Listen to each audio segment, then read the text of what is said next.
Bakit nga ba parang ang hirap umusad ng Pilipinas? Maraming dahilan, pero ngayon, pag-usapan natin ang isa sa pinakamalaking hadlang sa ating pag-unlad, ang ating mga politiko. Huwag po kayong mag-alala, hindi ito paninira, kundi isang pagsusuri base sa mga katotohanan. Unang-una, ang talamak na korupsyon.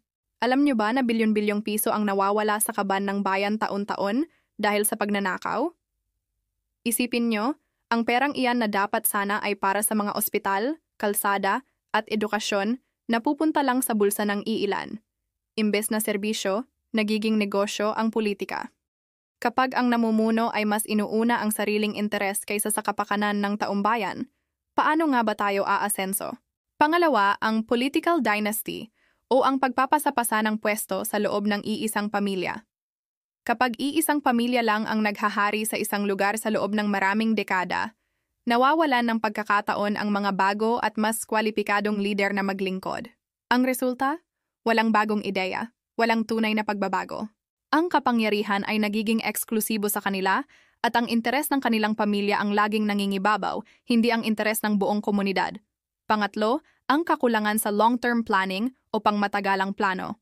Kadalasan, ang mga proyekto ng mga politiko ay short-term lang o pansamantala para lang may maipakita sa susunod na eleksyon. Ang tawag dito ay pogi points.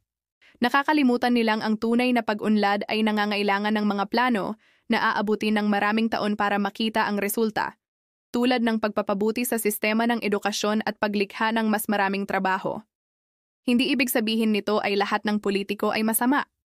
Mayroon pa ring mga tunay na naglilingkod, pero bilang mga mamamayan, mahalagang maging mapanuri at kritikal tayo. Huwag tayong magpabulag sa mga pangako tuwing eleksyon. Kilatising mabuti ang bawat kandidato. Tandaan, ang kapangyarihan ay nasa ating mga boto. Ang pagbabago ay magsisimula sa atin. Tayo ang may hawak ng susi sa kinabukasan ng ating bansa. Salamat sa panonood mga kaibigan. Kung may natutunan kayo, huwag kalimutang i-like ang video na ito at mag-subscribe sa ating channel para sa mas marami pang makabuluhang usapan. Mag-iwan din kayo ng comment sa ibaba, ano sa tingin nyo ang iba pang dahilan. Hanggang sa muli,